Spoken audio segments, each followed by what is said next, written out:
सुरेश जी गांव कुंबड़े वो साहब 500 रुपए सम्मान करते हैं। धन्यवाद धन्यवाद। हाँ भगवान पर आए मानकोस गांव से बलवान मास्टर जी बहुत ही अजीज श्रोता है ये भी 501 रुपए से मान सम्मान करते। धन्यवाद धन्यवाद।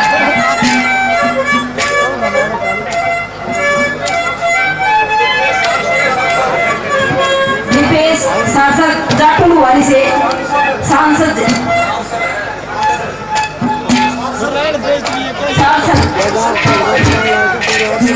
देखिए खुश नागराज जी हमने तो हमारे तो आधे काम खराब हो रहे हैं। खुद का मरा वाहन है तो ये तो कोई आती बैठी थी आधा समझदारी ना होगा।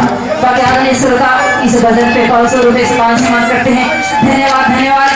और तीसरी बात में वो सुदामा का कैसे का जिक्र किया जान मिर्ची ने गलत टर्न लगा लो। ये वे बात है ये काफी टाइम बैठी हैं और काफी बैठे हो क्योंकि आज का जो टेम हो गया यो मेरा यार यो मेरा देखड़ा पड़ा लेकिन कोई किस्सा नहीं होया करे। टेम सही बात है सही टेम बात है जी कोई किस्सा नहीं होया करे।